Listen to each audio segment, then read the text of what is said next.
Hola a todos, muy buenas tardes, bienvenidos. Buenas tardes a todos. Buenas tardes a todos. A ver. Bueno, es el primer, hoy va a ser el primer webinar de este tema que se va a dar. Exactamente. Un minuto, Emma, que pongo el video. Yo voy hablando un poco con David, que hace una Sí, semana... es Ahí está. una serie de cuatro, el primero de cuatro partes, ¿verdad? Así que vamos a ver tranquilitos este tema. Va a durar 2 meses.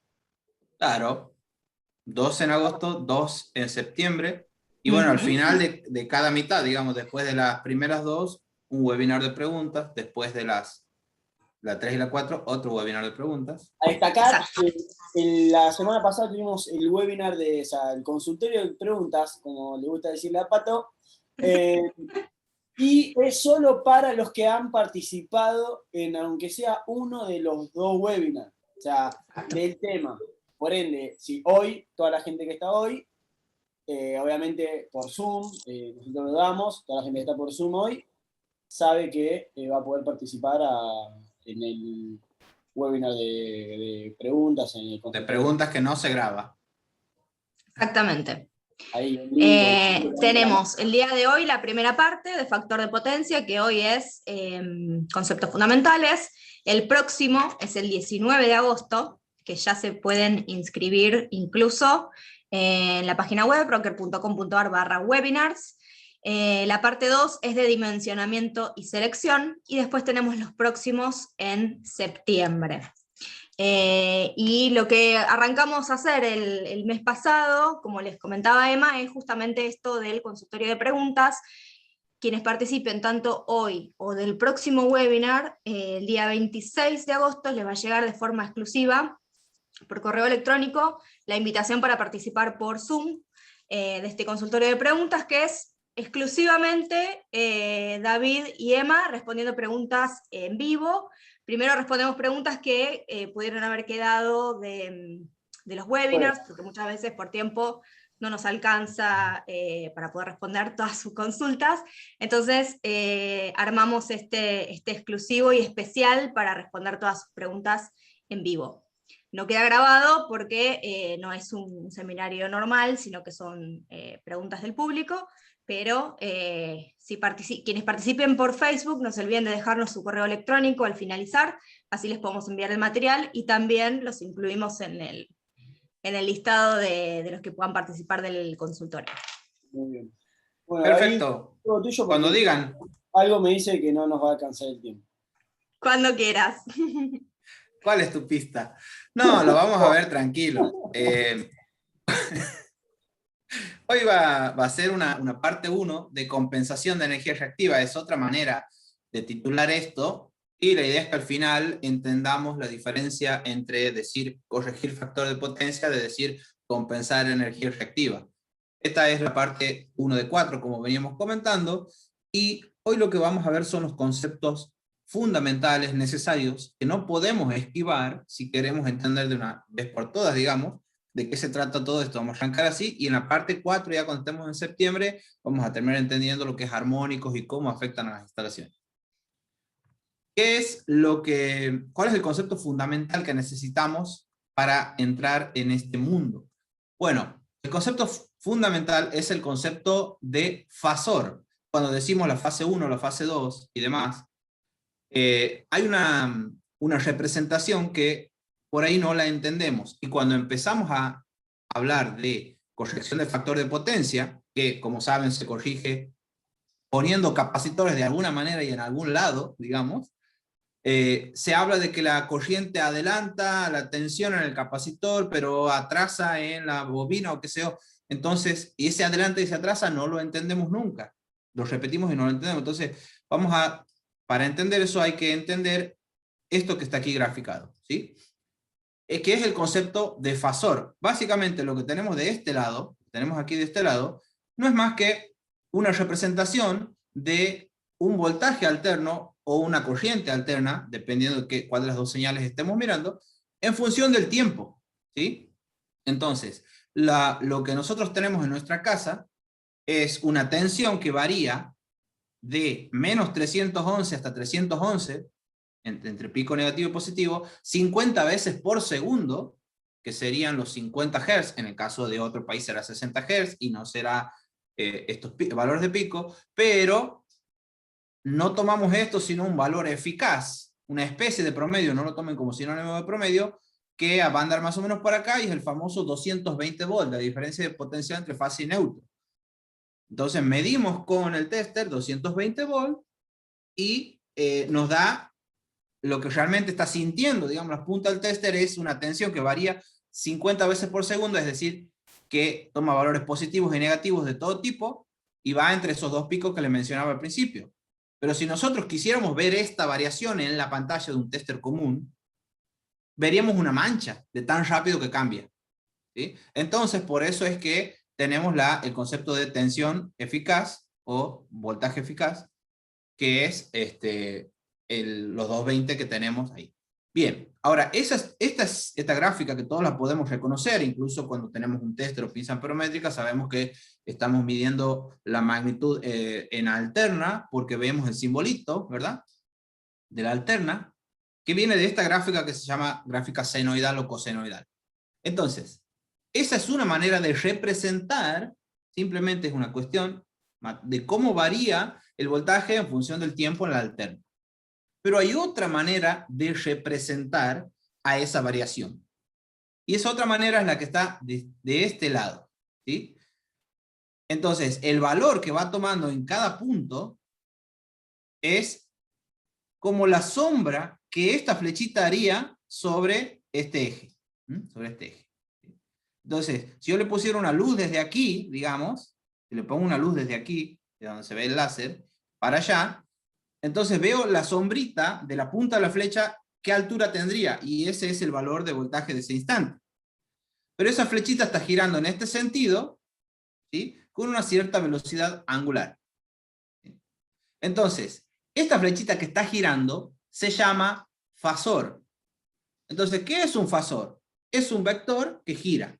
Si recuerdan, a lo mejor de la secundaria, teníamos magnitudes que eran escalares, que estaban representadas solamente por el número, como que sea la temperatura, la masa, y teníamos magnitudes vectoriales como la fuerza o la velocidad, que estaban representadas mediante una flechita. Bueno, el fasor es como un nivel más. Es una flechita, es un vector que gira. Si digo flechita van a matar a algunos, pero bueno. Entonces, ese vector que gira, que es el fasor, simplemente es otra manera de representar la variación de una tensión o de una corriente que son alternas. Es otra manera de modelar o de graficar lo mismo que vemos aquí en la onda seno. Es exactamente lo mismo, tiene la misma información, pero dibujada de otra manera. Esto es simbólico, ¿sí? No están las flechitas ahí adentro del transformador o del motor. Simbólico. Bien. Entonces, ¿por qué queremos entender este concepto de fasor? Porque cuando entramos a hablar de los distintos elementos que hay en una instalación eléctrica, hay elementos resistivos, hay elementos capacitivos y hay elementos inductivos, básicamente. También hay otro tipo de elementos que vamos a hablar más adelante, pero si hablamos de resistencia, ¿sí?, si hablamos de resistencia, aquí en este caso dice resistor, porque es una resistencia ideal, con ningún otro efecto, ¿sí? No tiene otro efecto que no sea resistivo. Tengo que la potencia es voltaje por corriente, y siempre va a ser positiva en la resistencia.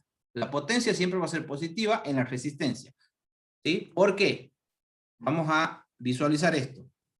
Si nosotros le aplicamos un voltaje, que es este celeste, un voltaje alterno a una resistencia, la corriente que atraviesa esa resistencia es esta violeta. Tiene una variación que está en fase. En fase. La corriente y la tensión en la resistencia están en fase. ¿Qué quiero decir con esto?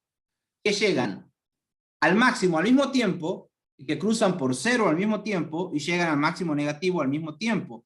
Voltaje y corriente, ¿sí? Entonces están en fase. Las dos gráficas, la celeste y la violeta, no están desenfocadas, no están desfasadas.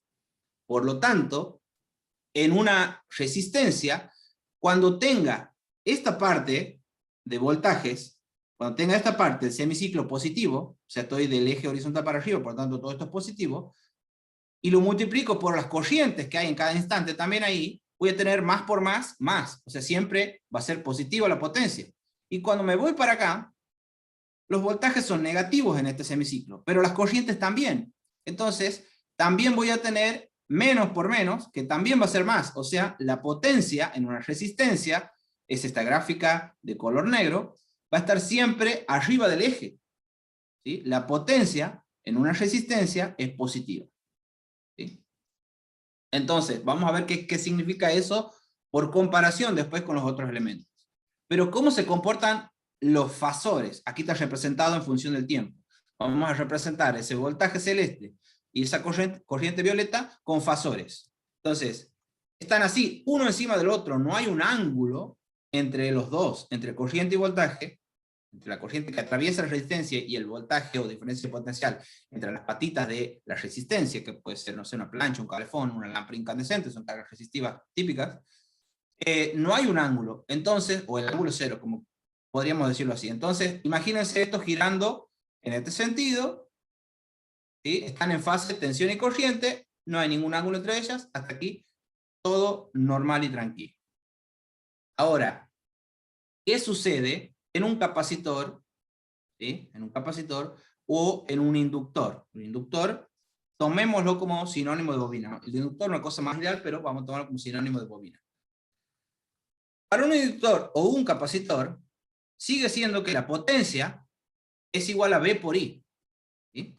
Pero es alternativamente positiva y negativa. Entonces, en la resistencia, tenía más por más, más, o menos por menos, menos. O menos por menos, más, perdón. En todo momento la potencia es positiva. Eso quiere decir que la resistencia consume potencia. En cambio, en un capacitor ideal o en una bobina ideal, tengo desenfocadas la tensión y la corriente. Aquí tengo la bobina. La tensión es esta celeste, la corriente es esta violeta. No están llegando al máximo al mismo tiempo y a cero al mismo tiempo. Están desfasadas, están desenfocadas. Por lo tanto, aquí tengo valores que se van a alternar. Cuando uno sea positiva y la otra negativa, me da una potencia negativa. Cuando las dos son negativas, como esta zona, me da una potencia positiva. Aquí esta es positiva y esta es negativa, entonces me da negativo otra vez. Entonces, el valor de potencia en una bobina se alterna de valores positivos a negativos también. Y el promedio es cero. ¿Y qué quiero decir con que el promedio sea cero? ¿Qué significa esto desde el punto de vista de la energía? Que en un semiciclo, en el semiciclo positivo, yo le entrego energía, o la fuente le entrega energía a la bobina. Y en el otro semiciclo me la devuelve.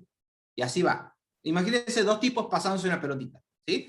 Entonces, en un semiciclo, la bobina almacena energía. ¿Cómo almacena una bobina energía? En forma de campos magnéticos. Y en el otro semiciclo me la devuelve. No consume, una bobina ideal no consume corriente. No consume potencia. Entonces, en un capacitor sucede algo similar. En un semiciclo, almacena energía. ¿Cómo almacena energía el capacitor? En forma de campos eléctricos. Pero en definitiva, en un semiciclo, en la mitad de uno de los 50 ciclos de los 50 Hz, consume potencia, digamos, entre comillas, recibe potencia o absorbe potencia, y en el otro semiciclo me la devuelve. Entonces va, vuelve y vuelve la energía en el capacitor y en la bobina. Este concepto es fundamental para entender cómo afecta a la energía el tema del factor de potencia y por qué sirve poner capacitores. ¿Cómo son los fasores en estos dos tipos de elementos?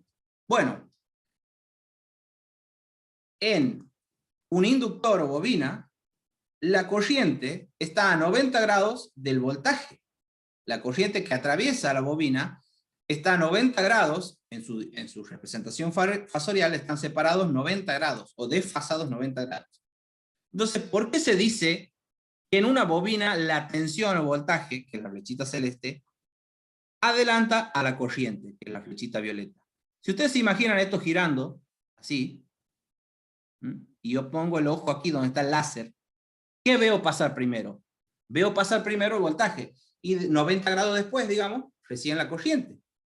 Por lo tanto, decimos, en una bobina, el voltaje adelanta, quiere decir que le gana, desde este punto de vista, adelanta 90 grados a la corriente.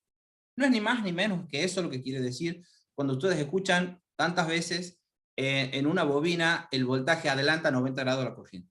Es eso. ¿Sí? ¿Y qué sucede en un capacitor? En un capacitor, el voltaje, que es esta flechita celeste, y la corriente, que es esta flechita violeta, también están separadas 90 grados, pero en el otro sentido, ¿sí?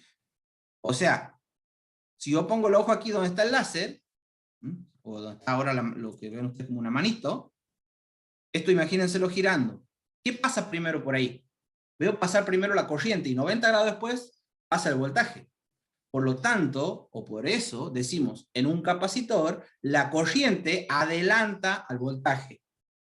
Adelanta 90 grados. Quiere decir, le gana, adelanta en ese sentido. Si pongo aquí la meta, digamos, y lo veo pasar por ahí, o por cualquier lado donde yo me pare aquí, voy a ver pasar primero la corriente y después tiene el voltaje. Entonces eso quiere decir adelanta y atrasa la corriente y la tensión en la bobina y en los capacitores, ni más ni menos. Entonces, en la resistencia no tenía ni un adelanto ni un atraso, porque los dos no están separados por ningún ángulo, sino que el ángulo es cero, digamos. Eso pasa en la resistencia. Toda la potencia tiene valores positivos. En cambio, en las bobinas y capacitores, aparte de estar separados 90 grados, la lección es que una bobina ideal y un capacitor ideal no consumen energía, sino que absorben y la devuelven a la fuente, ¿sí? Absorben y la devuelven, así en cada semiciclo. Entonces, ¿cuál es la realidad? En la realidad, las instalaciones eléctricas o los artefactos no son bobinas puras, ni capacitores puros, ni resistencias puras. En la realidad, las instalaciones están hechas por combinaciones de estos distintos tipos de elementos. Entonces, si tengo un circuito o una instalación, no va a ser capacitiva pura, ni resistiva pura, ni inductiva pura. En general, lo más normal es que sea resistivo-inductiva, una mezcla de resistivo-inductiva. Entonces, aquí, si nosotros vemos, el desfase no es 90 grados, la potencia no es promedio cero como era aquí, ni tampoco es siempre positiva como era aquí en la resistencia pura. Aquí, en el resistivo inductivo, lo que tenemos es que tenemos muchos valores positivos y unos cuantos valores negativos, por lo tanto el promedio de la potencia o la potencia media es un valor que es distinto de cero. O sea, hay un consumo. Entonces, esto sería la representación de eso. Tenemos un ángulo que no es cero como en la resistencia, no es 90 como en los capacitores o en las bobinas, sino que es un ángulo cualquiera, un ángulo phi. Ese ángulo se llama phi, porque se les ha ocurrido a algunos llamarle con la letra griega phi. Entonces, una de las funciones trigonométricas que le puedo calcular a un ángulo es el coseno. Bueno, ese es el famoso coseno de phi. Es el coseno del ángulo que hay entre el voltaje y la corriente en una determinada instalación o en un determinado aparato. Entonces, vamos a entender esto de a poquito. Entonces vamos ahora, si Emma tiene alguna pregunta, o Pato, o saludos. Por el momento están todos muy expectantes. No sé si es de que saben de que va a haber un webinar de preguntas y respuestas, o de que está todo muy calmo. Buenísimo. Pero vayan tampoco dejando desde Facebook. Tampoco Así vayan dejando consultas. Marcos dice, estamos absortos. Absortos. Bueno, para bien o para mal. Bien, están atentos. Sí. Son cosas que uno, digamos, cuando uno es electricista siempre las quiere entender.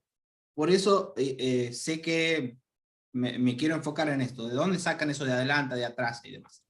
Entonces, perfecto. Este cuadrito resume, ¿qué cosa? Resume la forma de calcular distintas potencias.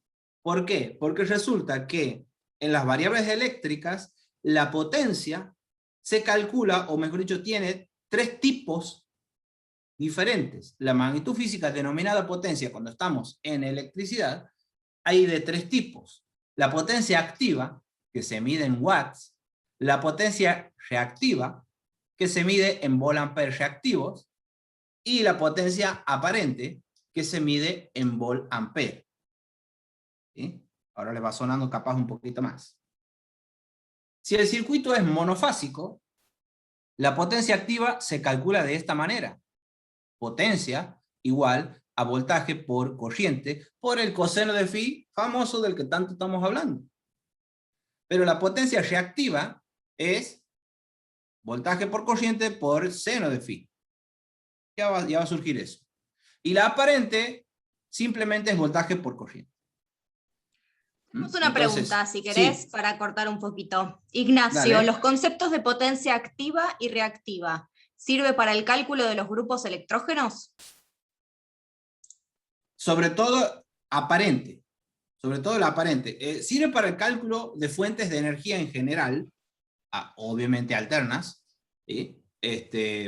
Porque, a ver, ya va a surgir cómo afecta esto a, por ejemplo, la potencia aparente que un generador, un grupo electrógeno, o la potencia aparente que un transformador, que alimenta desde la calle a mi comercio, mi casa, o a lo mejor el transformador que tengo en mi industria propio, ¿sí? Que compro en media a lo mejor, todo eso está afectado por el factor de potencia.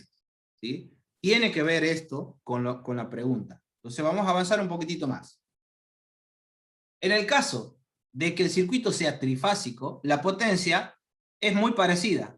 Todas son muy parecidas, pero se agrega un raíz de 3, que es 1,71, si no quiere poner raíz de 3, redondeamos 1,70 y algo, y en vez de este voltaje, que aquí sería 220 en la monofásica, al menos en Argentina, la diferencia de potencia entre fase y neutro es 220, aquí es tensión de línea. Por lo tanto, la diferencia de potencial en trifásica, la diferencia de potencial entre dos fases distintas, y ahí iría un 380, no un 220. ¿Sí? Eso es lo que cambiaría, la raíz de 3 y 380, raíz de 3 y 380. Después lo demás es igual en monofásica que en trifásica. ¿Sí? Entonces, ¿para qué sirve todo esto? Bueno, porque hay que entender la relación entre todo esto y cómo afecta el coseno de phi. ¿Sí? Cómo afecta, primero, que ya saben todos que más o menos hay algo denominado factor de potencia bajo, digamos, que es multado por las compañías distribuidoras en cierto tipo de usuarios, generalmente no a los domicilios.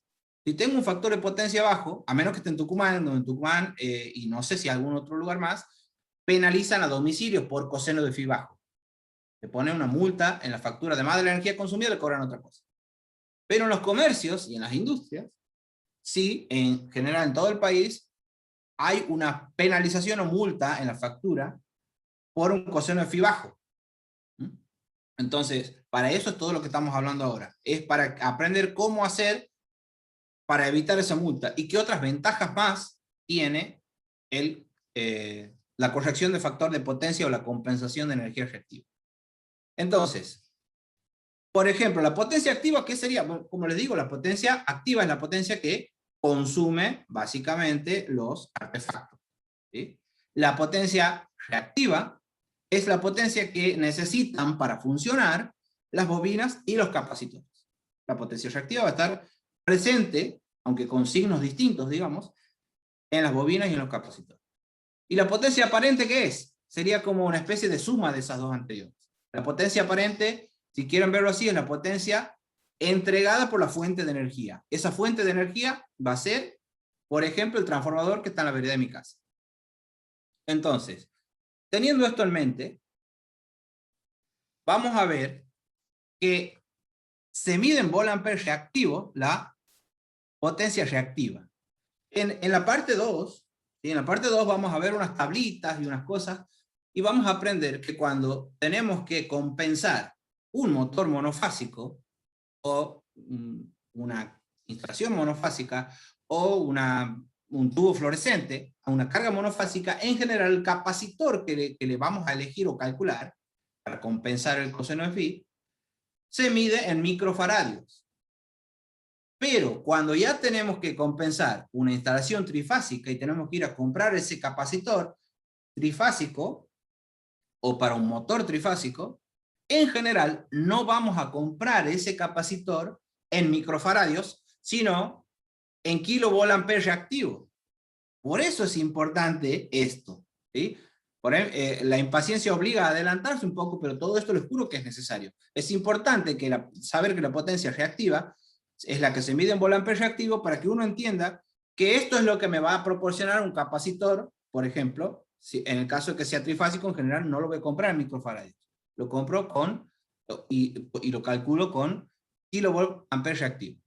Esta es una vista de un capacitor, ¿sí? Un capacitor, en este caso trifásico, donde me dice aquí vamos a ver este capacitor para compensación de energía reactiva o para corrección de coseno de Phi. Dice que hay adentro de esta latita, hay 3 capacitores de 17 microfaradios conectados en triángulo. ¿Sí? Es un tipo de conexión, como bien saben. Y según la tensión a la que yo lo haga trabajar, y a la frecuencia, no es lo mismo estar en un país donde la frecuencia es 50 Hz, que en un país donde es 60 Hz.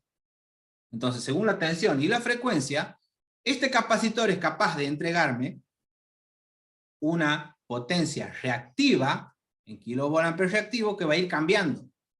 Si lo hago trabajar a 400 volt en un país donde es 50 Hz, este capacitor del ejemplo es 2,5 kilovolt-ampere reactivo.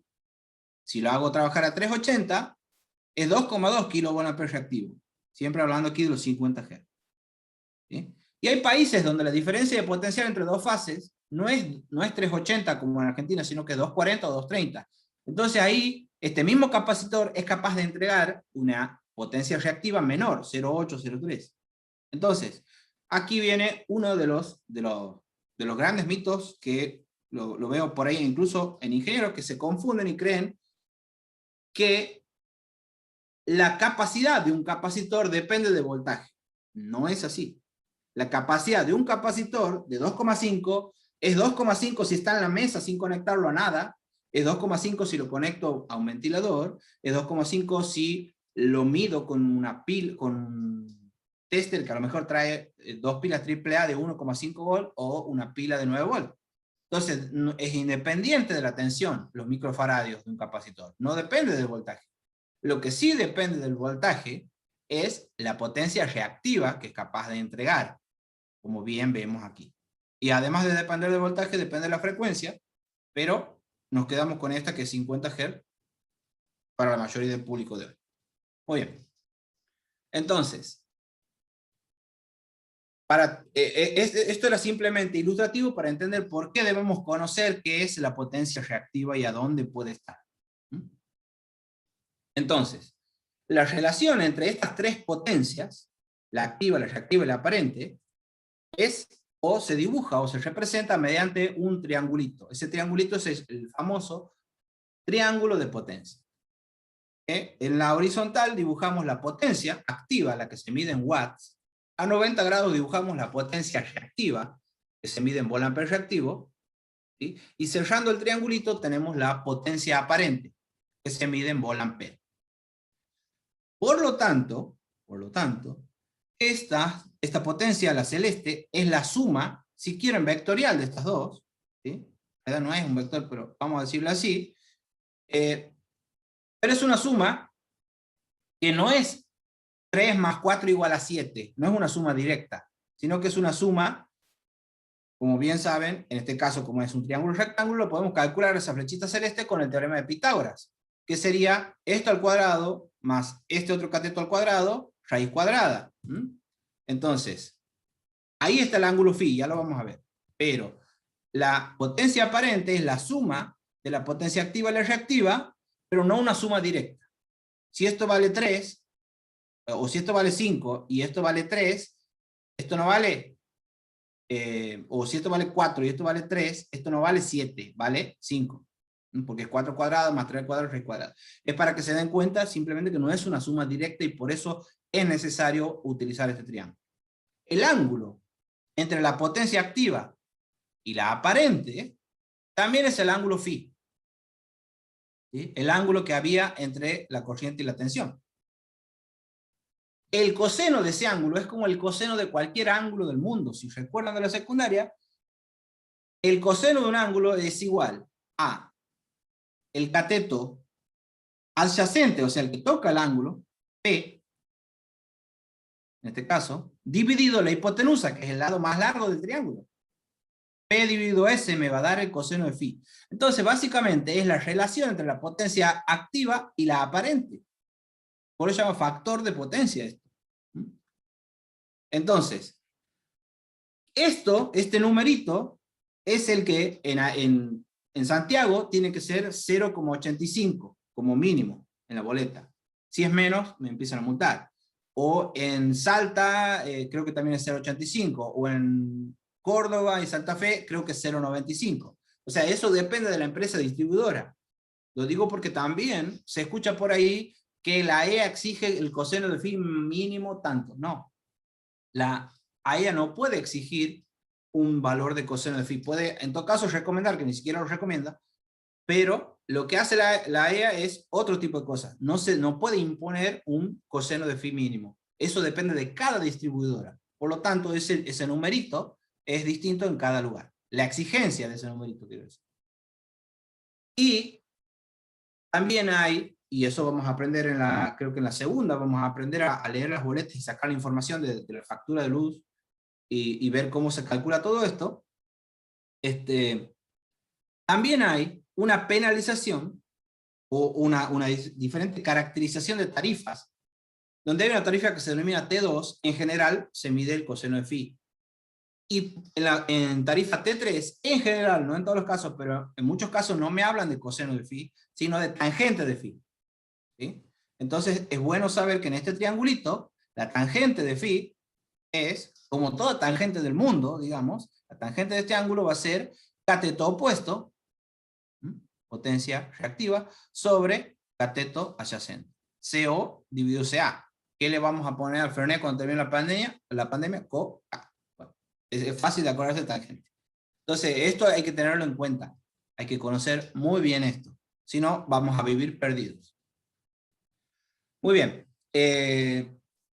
Cuando tenemos el factor de potencia, el coseno phi, por el momento van a ser sinónimos. En la cuarta parte, cuando veamos armónico, vamos a ver que no son sinónimos. Pero por el momento vamos a utilizar coseno de phi, factor de potencia, como sinónimos. Depende del consumo, depende del aparato, del tipo de aparato. Como veían al principio, no es lo mismo tener una resistencia, un capacitor, una bobina o una combinación de esos elementos. Depende del aparato el coseno de phi. Entonces, si vemos esta tabla, tenemos un motor asincrónico, ¿sí? Ya lo vamos a revisar esto. Lámpara incandescente, coseno de phi igual a 1, el ideal, el mejor. Lástima que las lámparas incandescentes están prohibidas, pero bueno, obviamente porque son muy ineficientes, consumen un montón de energía y la gran parte de esa energía la transforman en calor y no en luz. La incandescente es la estufa que alumbra.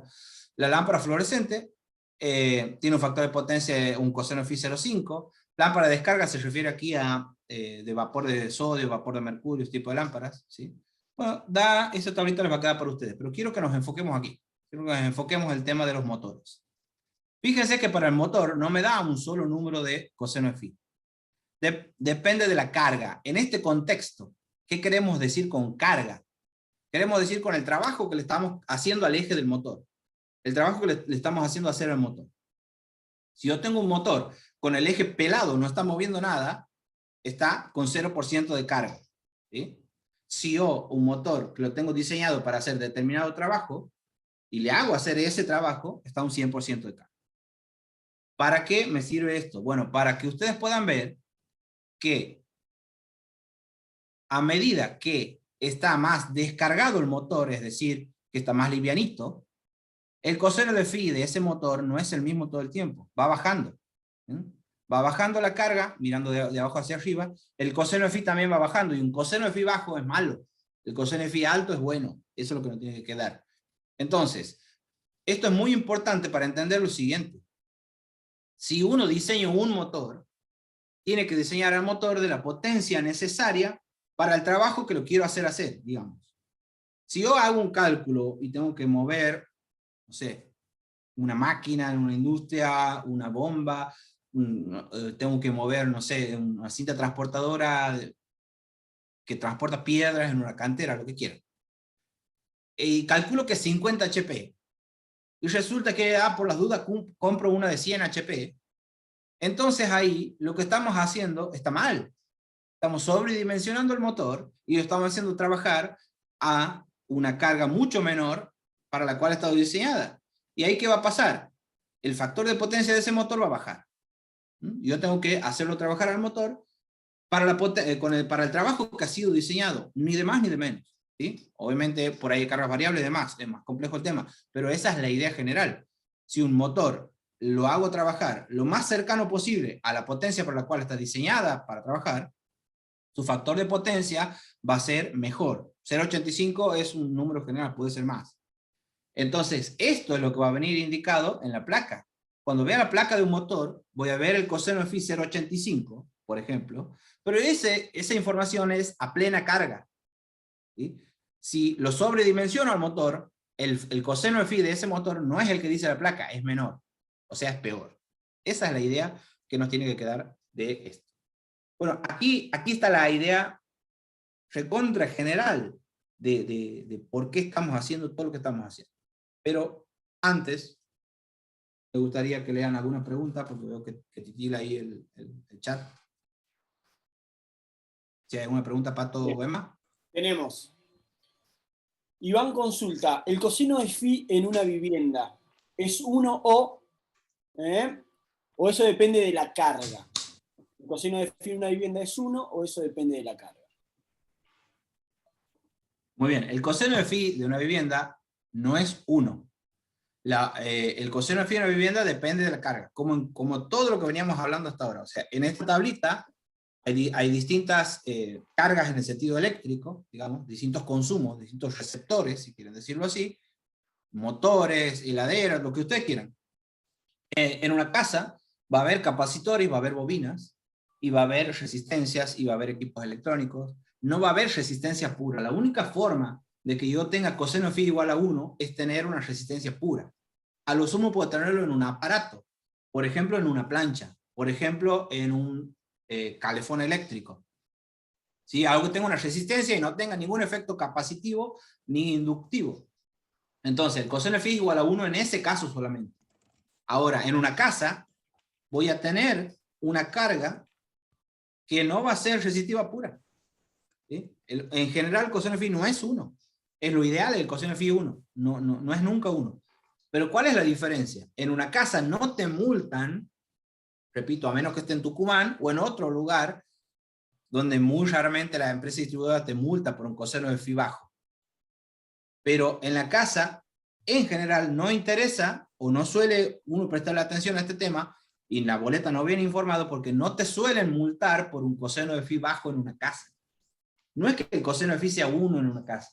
El coseno de phi seguro es 0,6, 0,7, 0,8, 0 algo, 0,9.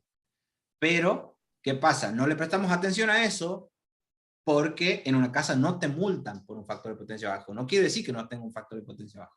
A quienes multan es a los comercios y a las industrias, en general, y eso depende, como les digo, de la distribuidora. ¿Alguna otra pregunta? Sí, ¿qué pasa si te excedes en la compensación? O sea, si queda un factor de potencia capacitivo. Bueno, uno de los efectos pueden aparecer sobretensiones, digamos, básicamente. No es deseable una sobretensión, o sea, un voltaje más allá del que está pensado en la instalación. Si uno sobrecompensa, ¿sí? Aparte de estar gastando dinero, digamos, en capacitores de más, uno de los efectos es la sobretensión. ¿Sí? Todo esto lo vamos a ir viendo a lo largo de estos meses, digamos, agosto y septiembre. ¿Otrita más? Sí.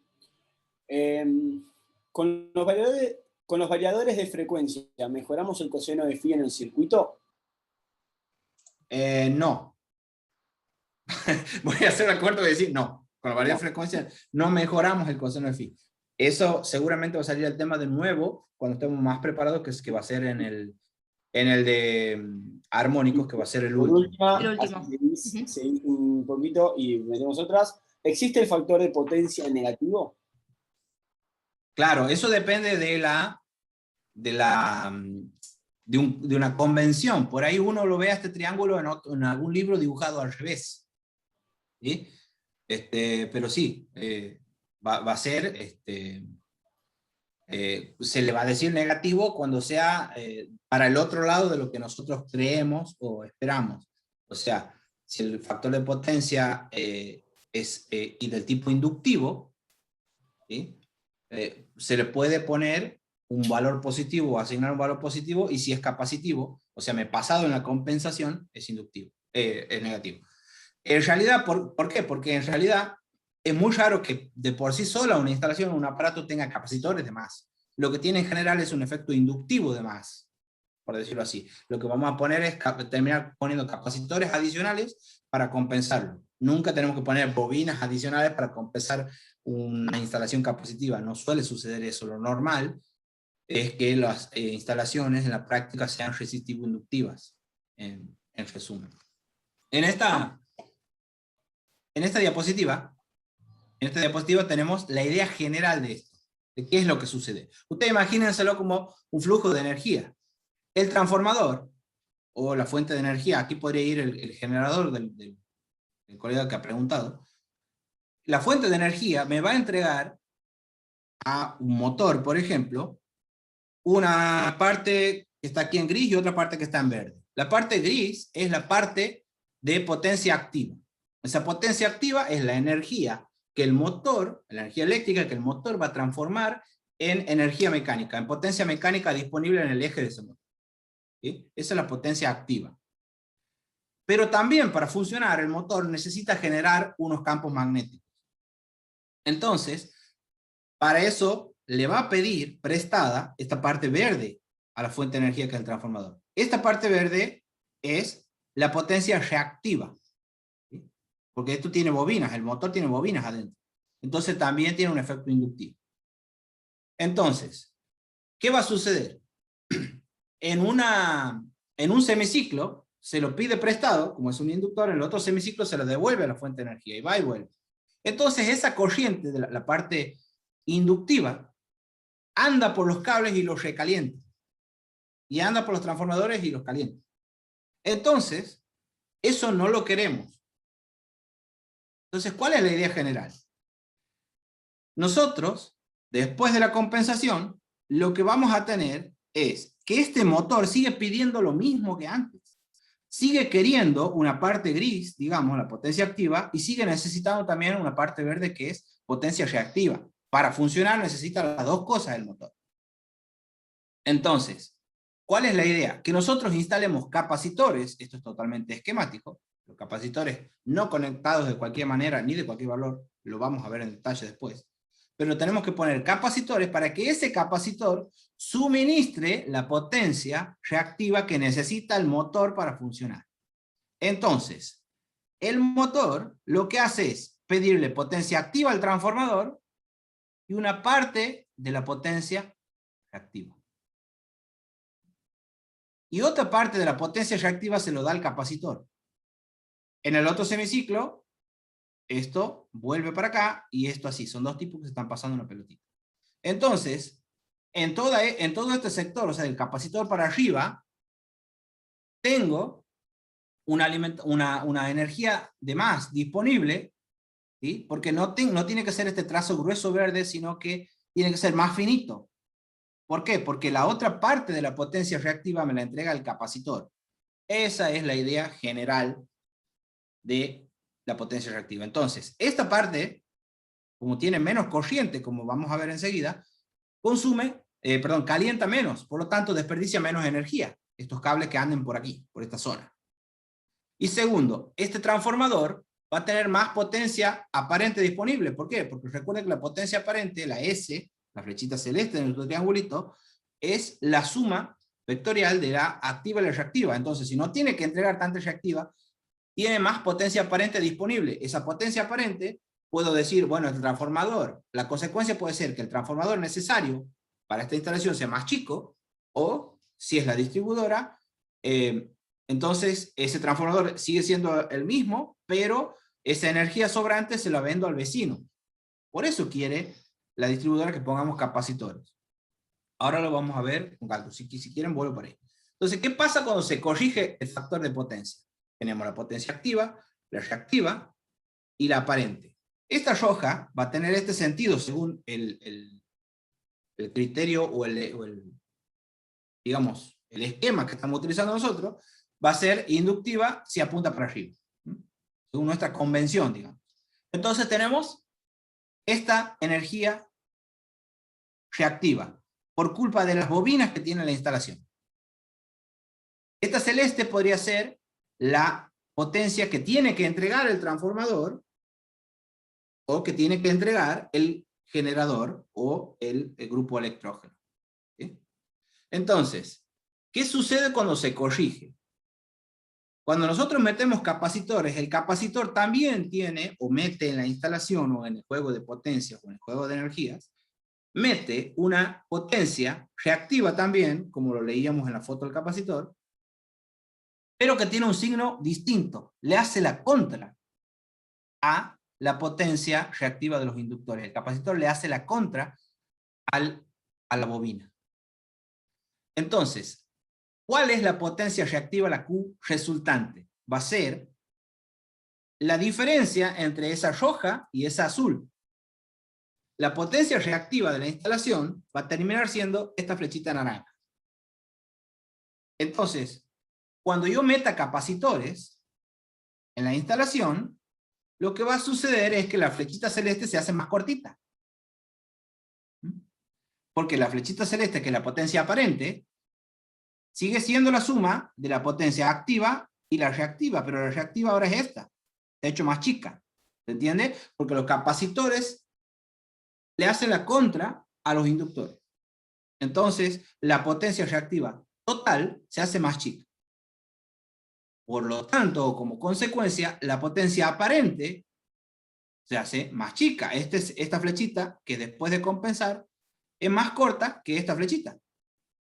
Más corta que la total, que la de antes de compensar. Por lo tanto, como les decía, eso puede significar que el transformador que me está alimentando, o el generador que me está alimentando, si es que estoy en etapa de proyecto, pueda ser más chico. O si es más grande, le sobra potencia para alimentar a otro usuario. En el caso que yo sea la distribuidora, en el caso que yo sea mi fábrica que tiene mi propio transformador, me sobra potencia para alimentar a otra máquina, ¿sí? Si compenso. Esa sería una de las ventajas o la idea general a grandes rasgos. Algunos dirán, pero a mí ¿qué me molesta si la distribuidora tiene que poner un transformador más grande o no tiene energía sobrante para venderle a mi vecino? Y bueno, sí me molesta porque me multa si no hago esto, ¿sí? Por eso nos multa, ¿sí? Entonces, el nuevo ángulo, que es este ángulo Φ2, se hace más chico. Y aquí, otra aclaración. Cuando nosotros corregimos el factor de potencia, el coseno de Φ se hace más grande, pero el ángulo se hace más chico, ¿sí? Entonces, uno dice, lo ideal es que esta flechita celeste sea lo más chiquitita posible, que se acerque a esta flechita verde. O sea que lo ideal es el ángulo 0. Entonces, esto confunde porque funciona a la inversa. El ángulo se hace cada vez más chico. El coseno de un ángulo se hace cada vez más grande, si el ángulo se hace chico. Si el ángulo es un ángulo determinado, el coseno de ese ángulo va a dar 0,9. Si el ángulo es 0, se hace más chico, el coseno del ángulo se hace 1, más grande. Entonces funciona así a la inversa, simplemente porque así funciona la matemática del coseno, y esto por ahí confunde cuando uno ve el dibujo. Si el ángulo se hace más chico, significa que el coseno del ángulo se va a hacer más grande. Y eso significa que es mejor. Eso es lo que digo básicamente aquí. El ángulo después de meter capacitores en la instalación va a ser menor que el ángulo de antes. El coseno de después va a ser mayor, y por lo tanto la potencia aparente, la que necesita entregar el generador o el transformador, se va a hacer menor. La flechita celeste, viéndolo no, veo que es más corta que esta otra. Entonces, así es que funciona. Esa es la idea general. ¿Qué ventajas trae? Esa es una. Que puedo tener más potencia disponible o puedo necesitar un transformador o un grupo electrógeno más chico para una misma potencia activa, para hacer un mismo trabajo útil. ¿Sí? Y otra es que hay una cuestión. Esto va a pasar, me multen o no me multen, tengo esta situación, que es lo siguiente. Un cable que calienta, esa es la idea general, un cable que calienta no es una plancha, no es un calefón, por lo tanto, siempre que un cable caliente es un desperdicio de energía. Mientras más calienten los cables, más energía eléctrica le estoy pagando a la distribuidora, que se ha transformado en calor, que no me sirve. ¿Sí? El efecto Joule. ¿Qué es el efecto Joule? Cuando un cable calienta, el famoso I cuadrado por R, un cable calienta cuando le circula corriente. Bien, entonces, si es un cable lo que está calentando y no una plancha o una pava, quiere decir que estoy transformando energía eléctrica que me la están cobrando en energía calórica que no me sirve de nada. Entonces estoy pagando por energía desperdiciada. Por eso me sirve también que los cables no calienten tanto, ¿verdad? Bueno, esa es otra de las ventajas de corregir el factor de potencia. Si bien es mínima a lo largo del tiempo, se hace un cierto ahorro dependiendo, por supuesto, de la magnitud de la instalación. Pero al margen de la multa o no de la distribuidora, siempre va a ser bueno corregir el factor de potencia, porque voy a tener un pequeño ahorro, porque voy a tener en general una corriente un poquitito más baja y por lo tanto un calentamiento en los cables, que depende del cuadrado de la corriente, un poquitito más bajo. Esto es un ejemplo y ahí vamos con las preguntas. Un ejemplo, se tiene una carga trifásica de 10 kW con un coseno de phi de 0,7. Supongamos que la carga trifásica es un motor. 10 kW de potencia, 0,7 el coseno de phi inicial. Después se instalan capacitores. Se lo instalan de tal manera que ahora el factor de potencia es mejor, es más grande, es 0,95. Calcule la corriente y la potencia aparente. La corriente y la potencia aparente, o sea, la S en volt-ampere, antes y después de la corrección. ¿Cómo influye la corrección en la potencia que debe suministrar el transformador? La idea va a ser esta. Nosotros tenemos aquí la potencia de 10 kW, o sea, son 10.000 watts, el coseno de phi antes de compensar, el coseno de phi después. ¿Cuál es la corriente antes de compensar y cuál es la corriente que va a consumir? Supongamos que es un motor de 10 kW después. La potencia aparente, un motor, una instalación, vamos a hacerlo así, no estamos teniendo en cuenta aquí el rendimiento, nada. Si nosotros nos guiamos de este cuadro y despejamos la corriente de aquí, o sea, pasa todo lo otro dividiendo, vamos a ver que la corriente la podemos calcular de esta manera. Les va a quedar para ustedes. Es potencia dividido raíz de 3 por 380 por 0,7. Una carga trifásica de 10 kW, o sea, 10.000 watts. Consume o le circula una corriente de 21 amperes por fase, 21,7 amperes. Pero si ese mismo motor, supongamos, le pongo capacitores de tal manera, le pongo ahí cerca, ¿no? Que el coseno de phi no es 0,7, sino 0,95, la corriente ahora no es 21,7 amperes, sino 15,99, o sea, 16 amperes. Es mucho más chica la corriente. ¿Y de qué depende el calentamiento de los cables? I cuadrado por R, corriente al cuadrado por R. Si aumenta el doble la corriente, es 4 veces más el calor perdido. Si aumenta el triple la corriente, es 9 veces más, porque así funciona el cuadrado. Bien. Entonces, la potencia aparente, también, si la calculo antes y después de compensar, voy a ver que antes le pedía al transformador 14.282 volt-ampere y después le pido solo 10.500. O sea, es como un 40% menos.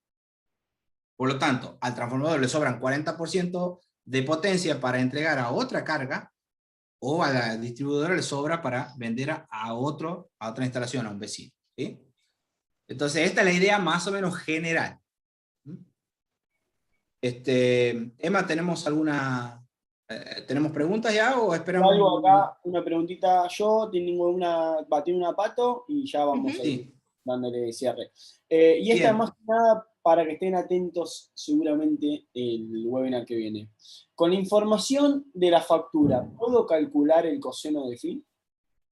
Sí, de hecho lo dice y puedo comprobarlo, pero eso es en una determinada tipo de boleta o de factura y determinada tarifa, no en un domicilio.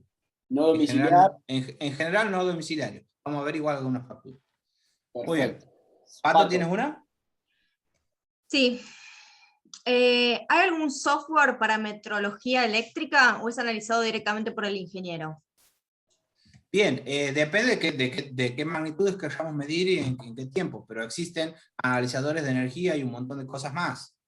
Lo que vamos a hacer en general, o la información con la que vamos a contar, si hacemos una compensación global de toda la instalación, es de la factura, que no es la última, sino los últimos 12 meses lo que conviene.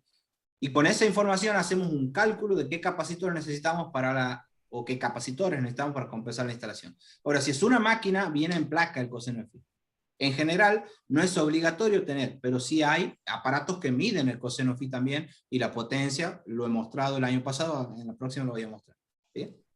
Muy bien, Perfecto. la potencia, hablando de potencia, es energía dividido tiempo. ¿Sí? Entonces, una lámpara de 60 watts significa que está consumiendo 60 joules de energía por cada segundo. Eso quiere decir 60 watts. Es una cosa instantánea la potencia. La idea general que quiero que les quede es que la potencia es una cosa instantánea. Entonces, si paso multiplicando, la energía es potencia multiplicada por tiempo. Muy bien. Entonces, a la potencia, además de watt, la puedo medir en kilowatt. Al tiempo lo puedo medir en segundos, por lo menos en días o en horas. Entonces, cuando a mí me estén cobrando kilowatt hora, me están cobrando energía. Esa es otra cosa a entender para poder leer las boletas. Si es kilowatt hora, es por hora, no es dividido hora, guarda con eso. Una confusión muy común es dividido hora, es kilowatt por hora. Potencia por tiempo, esto me da energía. Entonces, esto es lo que me van a cobrar, y en algunas tarifas también van a cobrar potencia, pero esto en general, lo que me cobra la empresa distribuidora de energía. ¿Sí? Potencia por tiempo, kilowatt por hora. Entonces, este concepto también es fundamental para entender la relación entre potencia y energía. Entonces, la potencia entiéndanla como algo instantáneo y la energía entiéndanlo como algo acumulado en el tiempo. Entonces me va a cobrar la factura del mes. ¿Sí? Entonces, así como tengo potencia, voy a tener energía activa, reactiva y aparente, que van a tener un triángulo y la misma relación que tenían las potencias.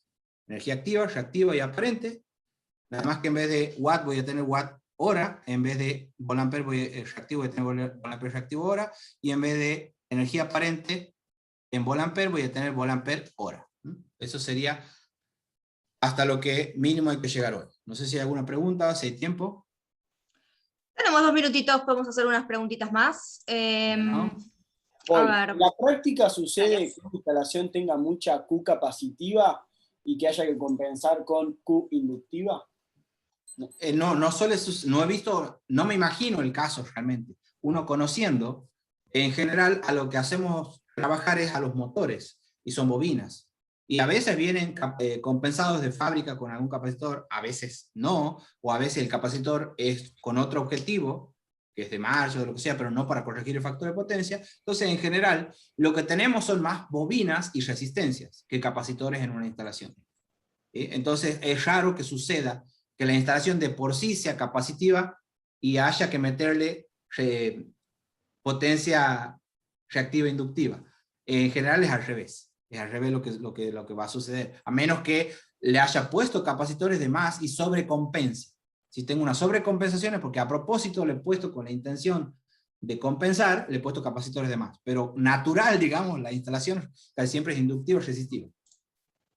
Perfecto. Bueno, gracias David. Les recordamos entonces a quienes están por Facebook que nos dejen su email en los comentarios, así les podemos enviar el material y también incluirlos el día 26 para que les llegue por correo la invitación exclusiva al consultorio de preguntas, porque nos quedaron varias ahí pendientes por responder. El próximo webinar es el día 19 de agosto, se pueden inscribir online, y recuerden que son 4 clases de factor de potencia, así que hay muchos temas por tratar. Gracias a todos, David, Emma, un gustazo como siempre. Un gusto, chao, chao. Chao, gente. Chao, chao.